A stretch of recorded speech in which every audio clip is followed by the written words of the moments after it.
퓰리처상을 3번이나 수상한 뉴욕 타임즈의 컬럼니스트인 토마스 프리드만이라고 하는 사람이 있습니다.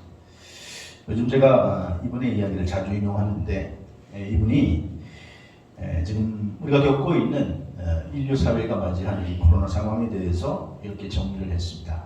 인류 사회는 BC와 AC로 나누어질 것이다.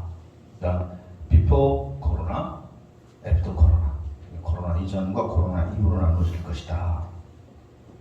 그렇게 현 시대 상황을 정의한 바 있습니다. 많은 사람들이 지금 백신을 맞았지만은 코로나가 여전히 퇴치되지 않고 있죠. 그래서 인류는 이제 이 코로나19와 같이 이제 생존해 나가는, 그러니까 위드 코로나 시대를 맞이했다, 이렇게 볼 수가 있습니다. 그래서 코로나 이전의 삶으로 완전히 돌아가는 것은 희박해 보이고, 이제 같이 살아가면서 이 바이러스와 함께 살아야 될 텐데, 그렇지만 또 이제 우리에게 마스크를 벗을 날도 얼마 남지 않은 것 같습니다. 우리 그리스도인들은 어쩔 수 없이 위드 코로나의 삶을 살아가는 그런 사람들은 아닙니다. 우리는 어떠한 상황에서든지 간에 믿음으로 with Jesus, 즉 예수님과 동행하는 삶을 살아가도록 부름받은 자들인 줄로 믿으시기 바랍니다. 특별히 우리가 어려움과 환난 중에 있을수록 예수님이 나와 함께 하신다 라고 하는 with Jesus의 삶을 살아가는 것은 대단히 중요합니다. 여러분이 어떤 상황에 처하든지 간에 주님은 지금 여러분과 함께 하신 줄로 믿으시길 바랍니다. 사실 우리가 이 성경을 믿고 진리의 말씀으로 고백하는데, 이 성경은 바로 with Jesus의 삶을 살아가는 우리 믿음의 선조들의 기사로 가득 차 있는 책이 바로 하나님 말씀입니다. 예를 들자면 300년 동안 하나님과 동행했던 에녹의 삶, 그래서 그는 죽음도 맛보지 않고 승천했던 그의 삶이 바로 with Jesus의 삶이죠. 애굽의 노예로 팔려갔지만 13년 동안이나 누가 본다고 해서, 누가 보지 않는다고 해서가 아니라 늘 하나님 앞에 살아갔던, 주님과 동행하는 삶을 살았던 요셉, 그도 바로 with Jesus의 삶을 살았던 것이죠. 신앙으로 넘어와서 수없이 넘어졌지만, 그러나 또 다시 일어서서 주님과 동행했던 대표적인 제자들의 삶이 바로 대표적인 with Jesus의 삶인 것입니다. 여러분, 초대교회 성도들은 사실 with Jesus의 삶을 살기 위해서 엄청난 대가를 치러야 했습니다. 그들은 때때로 매를 맞기도 했고, 옥에 갇혀야 하기도 했고, 지하 동굴에 숨어야 하기도 했고, 또 순교를 당해야 하기도 했습니다. 그러나 그들은 세상과 타협하지 않고 끝까지 with Jesus의 삶을 살았습니다. 그러므로 우리는 지금 어쩔 수 없이 with Jesus의 삶을 살아가는 사람들이 아니고, 주님이 나와 함께 하심으로 그 기쁨으로 주님과 동행하는 with Jesus의 삶을 살아가는 것이 바로 그리스도인의 모습인 줄로 믿으시기 바랍니다. 2022년을 출발해서 2월 둘째 주를 벌써 우리가 맞이했는데, 2022년도 여러분 with Jesus의 삶으로 여러분의 믿음의 걸음걸음이 승리의 걸음이 되시기를 주의 이름으로 축복합니다. 오늘 본문은 밤모습에 갇혀있는 지금 사도 요한이 소아시아에 있는 7교회에 보낸 편지 중에서 6번째 교회인 필라델피아 교회에 보내는 내용의 말씀입니다. 7교회에 나타나신 주님의 모습은요, 각각 다른 모습으로 나타나 주셨습니다. 특별히 필라델피아 교회는 주님 앞에 칭찬받은 교회죠. 근데 이런 필라델피아 교회에 나타나신 주님의 모습이 오늘 본문에 보니까 어떻게 소개되어 있느냐, 다윗의 열쇠를 가지신 분, 다윗의 열쇠를 가지신 분으로 소개되어 있습니다. 오늘 본문 7절 말씀에 보니까 필라델피아 교회의 사자에게 편지하라. 거룩하고 진실하사 다윗의 열쇠를 가지시니, 곧 열면 닫을 사람이 없고 닫으면 열 사람이 없는 그가 이르시되, 오늘 필라델피아 교회에 나타나신 주님은 다윗의 열쇠를 가지고 나타나셨다는 거예요. 이 열쇠라는 뭐냐? 열쇠는 당시의 권세, 통치를 의미하는 것이었습니다. 그래서 다윗의 열쇠를 가지시니라고 하는 말은 지금 하늘과 땅의 권세를 가지시니, 즉 우리 주님은 만왕의 왕으로서 하늘과 땅을 통치하시고 다스리시는 주님이라고 하는 사실을 보여주고 있는 것입니다. 당시에 이 빌라델피아라고 하는 도시는요, 교통의 요충지였어요. 교통의 요충지니까 왔다 갔다 하는 게 많으니까 상업이 발달했겠죠. 그래서 일찍부터 상업이 번창해서 그래서 아주 부유한 도시 중에 하나였습니다. 따라서 이 도시 주변에 이 부유했던 도시들이 늘 그렇지만은 부유하다 보니까 거기에 우상 숭배와 도덕적 문란이 극심했던 도시 가운데 하나였습니다. 빌라델피아의 특산물이 뭐냐? 특산물이 바로 포도주였습니다. 포도주. 그래서 이 빌라델피아 사람들은 바로 술의 신인 디오니소스를 주신으로 섬겼던 그런 도시였고, 그러다 보니까 이 빌라델피아 도시 분위기는 당연히 방탕과 타락의 도시 전체를 지배하고 있었고, 그 영향력이 심지어 교회 안까지 서서히 미치고 있었던 것입니다. 그럼에도 불구하고 사도 요한이 7개 교회 편지를 할 때에 당시에 이 빌라델피아 성도들은 연약하고 부족하고 가진 것도 별로 없었지만, 그런데 이들은 끝까지 주님을 배반하지 않았고 주의 말씀을 충실히 지키고 있었다는 것입니다. 그래서 오늘 저는 본문 말씀을 가지고 다윗의 열쇠를 가지신 주님이라고 하는 제목으로 함께 은혜를 나누고자 하는데, 다윗의 열쇠를 가지신 주님은요, 첫 번째로 주님께서 성도들에게 말씀 주십니다. 내 행위를 내가 안다. 내 행위를 아신다. 그렇게 말씀해 주세요. 오늘 8절에 보시니까 8절에 보면 내가 내 행위를 아노니 네가 작은 능력을 가지고도 내 말을 지키며 내 이름을 배반하지 아니하였도다. 이렇게 말씀하고 있습니다. 그러니까 빌라델피아 교인들은 능력은 많지 않았어요. 권세 있는 자들도 아니었어요. 그렇게 부유한 사람들도 아니었어요. 적은 능력을 가지고 있었지만 그럼에도 불구하고 그들은 예수 그리스도의 말씀을 지키고 배반하지 않았다는 것입니다. 그러니까 빌라델피아 교회 성도들은 온갖 유혹 가운데에도 진리의 편에 아주 굳게 서서 주의 말씀을 잘 지켜냈다. 그래서 그런 극한 상황 가운데도 믿음을 지킨 그들을 주님께서 보시고 니들의 행위를 내가 안다. 그렇게 말씀해 주신 것입니다. 사랑하는 성도 여러분, 지금 여러분이 어떤 환경에 있든지 어떤 상황에 처해 있든지 모든 상황을 우리 주님께서는 아신 줄로 믿습니다. 주님은 여러분의 모습을 알고 계시다. 네 행위를 알고 있다. 그렇게 말씀하십니다. 열왕기상 8장 39절에 보면 솔몬 왕도 하나님께 기도하면서 주는 사람의 마음을 아시니, 주님은 우리의 마음을 아신다는 거예요. 이게 솔로몬의 고백이에요. 주님은 우리의 형편뿐만 아니라 우리의 마음도 다 알고 꿰뚫어 보고 계신다는 거예요. 여러분, 지금 내 형편이 어떠한지, 우리 사업이 지금 얼마나 어려운지도 주님 아시고, 우리가 지금 힘들어하며 때로는 어떤 분들은 질병과도 사투를 벌이시는 것들을 주님께서 아시고요. 지금 내 상황이 녹록지 않고 힘든 가운데도 내가 믿음의 길을 걸어가려고 하는 것을 주님께서 아시고요. 그래서 다윗의 열쇠를 가지신 주님께서 한 번 열면 닫을 사람이 없고 한 번 닫으면 열 사람이 없는 그 주님께서 첫 번째로 하신 말씀이 뭐냐? 내가 네 행위를 안다. 내 행위를 안다라고 하는 말은 네 행위를 아노니 내가 이제 곧 선한 역사를 일으키겠다는 의미도 포함되어 있는 줄로 믿습니다. 시편 139편은요 별명이 붙어 있는데 시편 중에 왕관이다라고 하는 별명을 가지고 있습니다. 이 시편 139편은 믿음의 영웅 다윗이 신앙의 고백을 한 것입니다. 다윗은 거기에서 우리 하나님은 어디에서나 계시다. 안 계신 곳이 없다. 그리고 모든 것을 통치하시는 하나님이시다. 이 하나님에 대한 다윗의 신앙 고백인데 139편 3절을 보면 그래서 다윗은 나의 모든 길과 내가 눕는 것을 살펴보셨으므로 나의 모든 행위를 익히 아신다. 하나님은 내 모든 행위를 익히 아신다. 익히 아신다라고 하는 익히라고 하는 말은 사실은 뚜렷이 아주 그냥 명확히 아신다라는 거예요. 그래서 하나님 앞에서 나의 행위가 확실히 드러나고 또 또렷이 나타날 줄로 믿으시기를 바랍니다. 하나님은 내 삶을 다 아신다라는 거예요.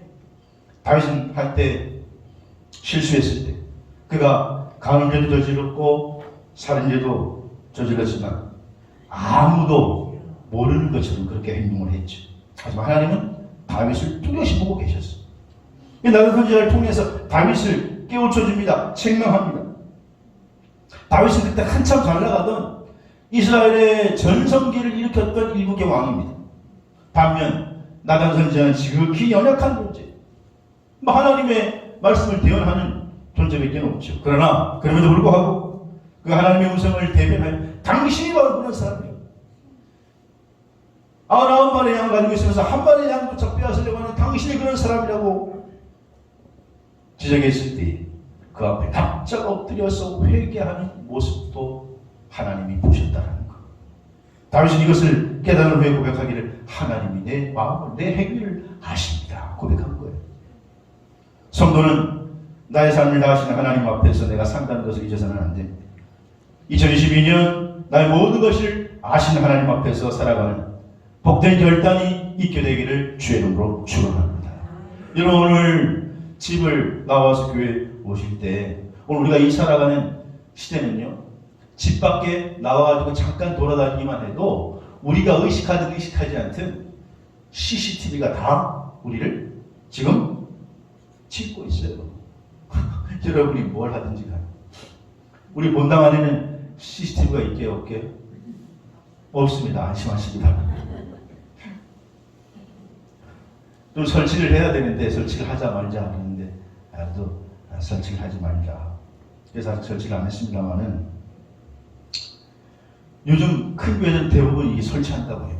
여러 가지 문제가 발생하기 때문에 신천지가 왔다가 행패를 불고 가기도 하고 그러기 때문에 여러분, 우리는요 그냥 사람들이 보는 눈만 안 보이면 들키지 않으면 된다고 생각을 해요.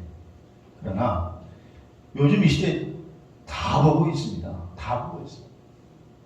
중국의 후한서의 양진전에 보면 관서사라고 아주 박학하고 청렴결백해서 이분을 관서의 공자다라고 불렸던 철학자 양진이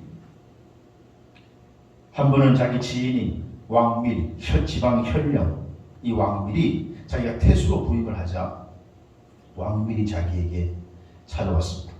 그러면서 뇌물을 주면서 이렇게 얘기해요. 지금은 밤중이고 방 안에는 태수님과 나밖에 없습니다. 그러자 양진이 말하기를 이보게 하늘이 알고 땅이 알고 자네가 알고 내가 알지 않는가. 천지지지 지지자지 그렇게 얘기해요. 하늘이 알고 땅이 알고 자네가 알고 내가 알지 않는가. 여러분, 우리 그리스도인들은요 거기다가 더 첨가해야 되는 게 마음의 생각까지 감찰하시는 하나님이 아시는 줄로 믿으시기 바랍니다. 요한복음 21장에 보면 부활하신 예수님이 갈릴리 바다로 찾아가십니다. 거기에 베드로를 비롯해 대부분의 제자들이 낙심해가지고 고향에 들어가서 고기를 잡고 있는데 부활하신 주님이 조반을 다 준비해가지고 낙심 있는 제자를 불러서 야, 조반을 같이 먹자. 그러면 그 조반을 같이 먹고 난 후에 주님이 시몬 베드로에게 물으시죠. 요한의 아들 시몬아, 내가 다른 사람들보다 나를 더 사랑하느냐. 그때 시몬 베드로가 뭐라 그래요? 내가 다른 사람들보다 주를 사랑하는 줄 주께서 아십니다. 주께서 아십니다. 요한복음 20장 17절에 보면 세 번째로 근심하면서 내가 사랑하는 줄을 주님께서 아십니다. 그러니까 시몬의 신앙은 주님이 아신다는 거예요. 비록 자기는 주님을 아가페로 사랑하지 못했고 필로스로 사랑하는, 그래서 그 사랑이라는 말을 우리나라에 그냥 사랑으로 다 번역이 되어 있지만 사실은 계속 베드로는 필로스로 그렇게 대답하고 있고 주님께서는 아가페로 질문하고 있지만 어쨌든 자기가 부족한 모습 이대로 필로스의 모습으로 사랑하는 줄 주님은 다 아시지 않습니까? 그렇게 고백하는 거예요. 오늘 많은 그리스도인들이 오늘 이 사실을 잃어버릴 때가 있어요. 사실 여러분 앞에 큰 문제가 있을지라도 시련과 역형이 있을지라도 혹은 여러분이 지금 죄 앞에 서성일지라도 주님은 다 알고 계시는 줄로 믿습니다. 그러므로 다윗의 열쇠를 가지신 주님, 첫 번째는 주님께서 이렇게 말씀해 주신 내가 다 한다. 내가 내 행위를 다 한다. 그리고 주님께서 반드시 합력하여 선을 우리를 이루는 길로 이끌어 주실 줄로 믿습니다. 두 번째로 다윗의 쇠를 가진 주님은요, 오늘 8절에 보니까 내 앞에 열린 문을 두었다. 볼지어다 내가 내 앞에 열린 문을 두었으니 능히 닫을 사람이 없으리라. 그렇게 말씀하세요. 그러니까 필라델피아 교회 앞에 열린 문을 두었다 이렇게 말씀하십니다. 여기 열린이라고 하는 말은요, 헬로 에네오 그메덴이라는 말인데 그건 지속적인 조건. 그러니까 문이 잠깐 열렸다고 하는 게 아니라 지속적으로 열린 채로 있다는 거예요. 여러분, 예수님께서 우리에게 구원의 문을 잠깐 열었다 닫은 게 아니라 지속적으로 지금도 열려 있는 줄로 믿으시기 바랍니다. 여러분 앞에서 하나님의 열어주신 문이 계속해서 열린 채로 있게 되기를 주의 이름으로 축복합니다. 요한복음 6절에 주님께서 나는 곧 길이요 진리요 생명이니 나로 말미암지 않고는 아버지께 올 자가 없다 이렇게 말씀하셨습니다. 그러니까 다윗의 열쇠를 가지신 분, 길이요 진리요 생명이신 그분이 우리의 앞길을 열어놓고 계신다. 선하고 복된 길로 열어주실 줄로 믿습니다. 마태복음 5장에서부터 7장까지 우리가 산상수훈 혹은 산상설교 이렇게 말하죠. 산상보훈. 주님께서 산속에서 해주신 아주 보석 같은 말씀이기 때문에 우리가 산상설교, 산상수훈, 산상보훈 이렇게 말하는데, 조금 더 구체적으로 살펴보면 마태복음 5장은 천국 시민의 자격에 대해서 말씀하십니다. 6장은 천국 시민이 생활해야 할 것, 그리고 7장은 천국 시민이 경계해야 할 것에 대해서 교훈하는 내용입니다. 그러면서 이 산상수훈을 마무리하는 마태복음 7장 13절 이하의 말씀을 보면 13절 이하 14절에 이렇게 말씀하시죠. 다 같이 함께 시작. 좁은 문으로 들어가라. 멸망으로 인도하는 문은 크고 그 길이 넓어 그 길로 들어가는 자가 많고, 그리고 14절에는 생명으로 인도하는 문은 좁고 협착하여 찾는 자가 적습니다. 사랑하시는 여러분, 오늘 우리가 지금 여기 앉아 예배드리는 것은 주님 우리를 생명으로 인도하셔서 우리가 예수 그리스도를 구세주로 믿고 믿음의 길을 걷는 줄로 믿으시기를 바랍니다. 그럼 우리 힘들고 어려워도 좁은 이 길을 계속 걸어가야 될 줄로 믿습니다. 금년 2022년에 여러분 앞에 어떠한 삶이 펼쳐지든 간에 주님이 우리를 복된 길로 열어 주시옵소서. 주님이 우리를 선한 길로 인도해 주시옵소서. 합력하여 선한 길로 인도하여 주옵소서. 이런 기도가 우리의 기도가 되어야 될 줄로 믿습니다. 팔레스타인 지역을 실제로 이스라엘 방문을 보면 사실 거기가 고원지대이고 또 고원 다습합니다. 그래서 다습은 조금 덜한 것 같은데 풀이 매우 적고 땅이 말라 있습니다. 근데 거기에서 양을 키거든요. 가면 실제로 풀이 별로 없는데, 물론 우기가 되면 그 마른 땅이 금방 이제 무성해지지만은 불로. 근데 가보면은 거기 가면 풀이 거의 없어요. 오히려 우리나라가 더 목양하기가 좋다 말할 정도로. 근데 그 팔레스타인 지역에 이제 양을 지키고 치는 목자들이 밤이 되면 양을 지켜야 되잖아요. 양을 지키기가 더 힘든 거예요. 야생 동물로부터도 보호해야 되죠. 도적으로부터도 보호해야 되죠. 또 짐승으로부터도 보호해야 되죠. 그러니까 목동들이 양을 지키기 위해서 밤이 되면은 돌을 모아가지고 이렇게 돌담을 쌓고 우리를 만들어 놓고 저녁에 양을 다 불러가지고 우리를 몰아놓고 양들을 지키는데, 근데 그 양 문 앞에 목동들이 지키겠죠. 목동도 잠을 자야 되니까 교대로 시키겠지만은, 그러나 양 문 앞에, 다시 말해서 자기들이 돌로 쌓은 그 돌 우리 앞에서 누워서 잠을 자요. 그래서 그 우리 안에 있는 양을 훔쳐가기 위해서는 양 문 앞에 있는 그 목자를 밟고 지나가지 않으면 양을 가져가지 못합니다. 그러니까 이런 배경에서 예수님께서 비유로 말씀하실 때 요한복음 10장 7절에 보면 예수께서 진실로 너희에게 말하노니 나는 양의 문이다. 그러니까 나는 양의 문이다 라고 하는 말을 할 때 어떤 배경이냐 하면 이런 팔레스타인의 그냥 삶의 그 정황을 이해하고 나면 이건 사람들에게 이런 말씀에서 이 말씀을 하셨구나 이렇게 뼈가 되는 말씀이에요. 그러니까 양을 가져가려고 하면 목자를 돌문 앞에 있는 목자를 밟고 지나가기 전에는 양을 가져갈 수 있을까요? 없을까요? 없어요. 그 앞에서 지키고 사고 있기 때문에. 그러니까 양의 문이 되신 우리 주님께서는요, 우리를 철저하게 지키시고 또 우리를 영원토록 복된 길로 선한 길로 인도해 주시고 우리의 축복의 문을 활짝 열어 주시는 줄로 믿으시기를 바랍니다. 다윗의 연설에 가신 주님 세 번째는요, 오늘 내 면류관을 빼앗기지 말라 그렇게 명령하세요. 오늘 3장 11절에 보시면 3장 11절에 내가 속히 오리니 주님 다시 재림하시니 내가 가진 것을 굳게 잡아 아무도 내 면류관을 어떻게 못하게 하라. 빼앗지 못하게 하라. 빼앗지 못하게 하라 이렇게 명령하고 있습니다. 자, 여기 면류관에 해당되는 헬라 스테파노는 올리브 나무로 가지고 만든 월계관을 말하는데 이 월계관은 올림픽 경기에 승리한 사람들에게 주어진 거잖아요. 그리고 여기에 굳게 잡아라고 하는 크라타이라고 하는 이 헬라어는 현재 능동형 명령법으로 쓰였어요. 그러니까 굳게 잡는 게 한 번 딱 잡고 마는 게 아니라 잠시 잡고 마는 게 아니라 잠시도 중단해서는 안 된다. 계속 잡고 있어야 한다. 그걸 의미하는 거예요. 여러분 경기하는 선수가 처음에는 경기장에서 열심히 막 뛰는데 갑자기 중간에서 샛길로 빠진다면 그 선수가 골이 날 수 있겠습니까? 그 선수에게 면류관이 주어지겠습니까? 열심히 뛰다가 중간에 갑자기 에이 그만하자 그만 뛰자가지고 중간에 걸어간다면 그 선수가 면류관을 차지할 수 있겠습니까? 오늘 성도도 마찬가지라고 합니다. 우리가 처음 은혜 받고 주님 감사합니다 그리고 믿음 생활 하다가 중간에서 샌다면 그 사람에게 면류관이 주어지겠냐 그 말이에요. 그래서 여기서 굳게 잡으라고 하는 말은 중단하지 말고 계속해서 굳게 잡고 있으라고 하는 것이에요.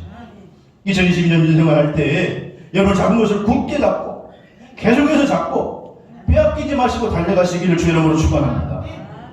사탄은 자꾸 할 수만 있으면 우리를 넘어지려고, 할 수만 있으면 시험 들게, 할 수만 있으면 잡은 것을 놓게 만들려고 합니다. 여러분 그래서 사탄은 마귀는 디아볼로스라고 하는 말인데 이 디아볼로스 두 가지 의미가 있어요. 하나는 이간시키는 자. 그래서 마귀는 자꾸 하나님과 나 사이를 이간시켜. 성도와 성도 사이를 이간시켜. 또 하나 디아볼로스라고 하는 말의 뜻이 있는데 그것은 말을 던지는 자. 말을 던져. 사탄은 말을 던져요. 왜 말을 던질까요? 이간시키려고 말을 던지는 거. 그러니까 좋은 말이 아니라 긍정적인 말, 은혜로운 말, 사랑하는 말을 던지는 게 아니라 원망하는 말, 누구를 비방하는 말, 누가 어쨌든 비판하는 말을 자꾸 던지고 다니는 거. 여러분 사단은요 그래도 용물이 우리 눈에 보이지 않습니다. 그 사단이 우리의 마음속에 들어와서 역사하시는 거예요. 그래서 예수님께서 시몬에게 주여 그리 마옵소서 했을 때 시몬이 십자가를 지지 말라고 했을 때 뭐라고 그럽니까? 예수님이 베드로에게 말씀하시기를 사단아 내 뒤로 물러가라. 베드로가 사단일까요? 베드로가 사탄이어서 그렇게 얘기하는 겁니까? 아니죠. 사단의 영이 베드로에게 들어가서 베드로가 잠시 사단의 도구가 된 것이 금년 2022년을 살아갈 때에 여러분 때문에 누군가 넘어지지 않게 되기를 주의 이름으로 축원합니다.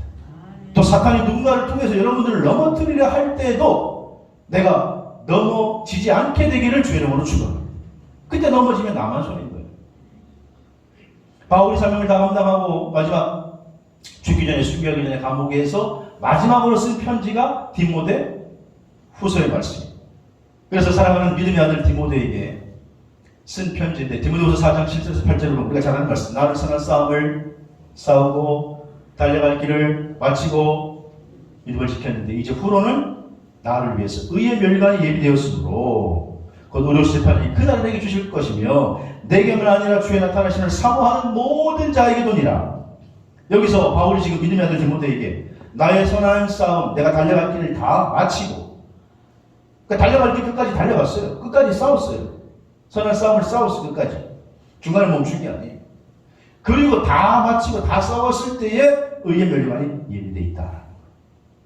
오늘 저와 여러분들도 내 사랑하는 자녀들에게, 아니 우리가 주 안에서 믿음의 형제자매와 한 친구인데 사랑하는 신앙의 후배들에게 이런 고백을 하고 세상을 떠날 수 있다면 얼마나 아름다울까. 여러분, 오늘 다윗의 열쇠를 가진 주님이 필라델피아 교회에 말씀하십니다. 네가 잡은 것을 굳게 잡아서 내 멸류관을 빼앗기지 못하게 하라. 빼앗지 못하게 하라. 빼앗기지 않게 되기를 주의 이름으로 축원합니다. 사탄은요 지금도 그렇게 아마 속삭여, 야야 힘든데 뭘, 코로나 시대인데 뭘 그까지 그렇게 혼자 또 뭐 청소한다고, 뭘 봉사한다고, 뭔 주의를 그렇게 지키려고 그래. 뭔 목장의 리더를, 뭔 이 와중에 성가대를 한다고. 그만해라. 절대 성령의 소리 나니 여러분 절대 멸류관을 빼앗기지 않게 되기를 주의 이름으로 축원합니다. 초대교회의 최초의 순교자 스테반 집사님이 사도행전 6장 7장에 보면 도래마저 마지막 순교하실 때에 그 6장 7장 56절 말씀해 보니까 하늘이 열리고 인자가 하나님 우편에 선 것을 보노라 한대. 육신은 죽어가요 지금 돌에 맞아서. 그런데 영안의 눈이 활짝 열리니까 하늘이 열려. 그리고 우리 주님께서 보좌 우편에서 스테반 집사님을 기다리고 있는 모습을 보게 된 줄로 믿습니다. 스테반의 이름은 스테파노스예요. 스테파노스란 말은 왕관, 화관, 멸류관, 월계관 이런 뜻이에요. 스테반은 자기의 이름대로 살아가는 거예요. 멸류관을 쓰고 살아가는 거예요. 사랑하는 성도 여러분, 주님께서 오늘 우리에게 주시려고 하는 예정된 멸류관을 빼앗기지 않게 되기를 축복합니다. 빼앗기지 말아요. 그래서 바울은요, 성도들이 마지막에 받을 멸류관, 영광의 멸류관에 대해서 여러 가지 표현을 썼는데 고린도전서 9장 25절에는 그 멸류관은 썩지 않은 멸류관. 또 방금 디모데후서 4장 8절 말씀을 보면 그 멸류관은 의의 멸류관이다. 나를 위하여 의의 멸류관이 예비됩니다. 계시록 2장 10절에 보면 생명의 멸류관. 그리고 베드로후서 5장 4절에 보면 영광의 멸류관이다. 이 멸류관은 우리 그리스도인들이 내세에 받은 영광과 보상을 의미하는 줄로 믿습니다. 여러분, 우리 주님께서 약속하신 멸류관을 향하여 우리는 올해도 달려가는 거예요. 이 행진을 중단하지 마시기를 바랍니다. 주저앉지 마시기를 바랍니다. 빼앗기지 않게 되기를 주의 이름으로 축복합니다. 끝까지 완주하시기 바랍니다. 달려가다 보면 박해도 올 수 있어요. 스테반처럼. 때로는 경제적인 어려움에 처할 수도 있고, 때로는 인간관계 때문에 우리가 좀 다운될 수도 있어요. 하지만 멈추면 안 됩니다. 넘어지면 안 됩니다. 넘어지면 나만 손해. 따라합시다. 넘어지면 누구만 손해? 나만 손해. 사단이 원하는 게 그거예요. 사단이 우리가 넘어지기를 바라는 거예요. 그럼 우리 2022년 출발해서 벌써 우리가 한 달을 지나보내고 2월 둘째 주인데, 여러분 다시 한번 우리가 다시 일어나 새 일을 행하시기를 주의 이름으로 축원합니다. 오늘 주님께서 멸류관을 빼앗기지 말라 명령하셨습니다. 이거 절대로 빼앗기지 말라. 2000년 시드니 올림픽에서 미국의 로라 윌킨스라고 하는 여자 다이빙 선수가 10m 플랫폼에서 금메달을 따가지고 미국이 난리가 났어요.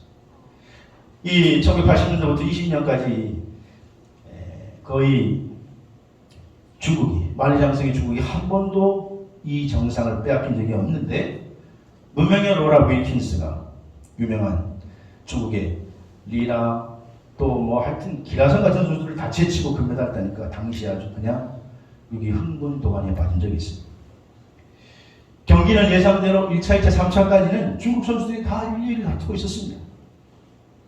미국은 36년 동안 이 종목에서 금메달을 딴 적이 한 번도 없어요. 근데 문명의 선수가, 미국 선수가 결승에 진출하니까 그것만으로 대단한데, 근데 뭐 4차 시기만 해도 이 로라 윌킨스는 선두랑은 60점 차이가 났어요. 근데 그때 기적이 나타난 거예요. 사실 로나 윙킬 선수는 이 자리에 올 때까지 수많은 눈물과 고통이 있었습니다. 그런데 그렇게 힘들면서도 일을 안고 달려온 이유는 자기 친한 친구 힐러리가 갑자기 교통사고를 통해서 숨졌습니다. 그래서 자기는 자기 친구 앞에 친구의 영전에 금메달을 바쳐야 되겠다라고 결심하고 힘든 훈련을 마다하지 않고 끝까지 감당했습니다.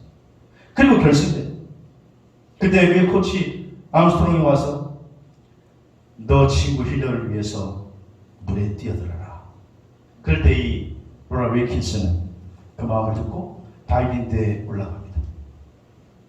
그러면서 그가 입으로 중얼중얼 거리는 게 있었습니다. 그건 다름 아닌 빌립보서 4장 13절 말씀. 내게 능력 주시는 자 안에서 내가 모든 것을 할 수 있느니라. 내게 능력 주시는 자 안에서 내가 모든 것을 할 수 있느니라. 그리고 그는 올라가서 뛰었습니다. 결국은 의지의 힘을 다했고, 그리고 그 유명한 중국 선수들이 잇따라 실수하는 바람에 결국 금메달을 차지하게 되죠.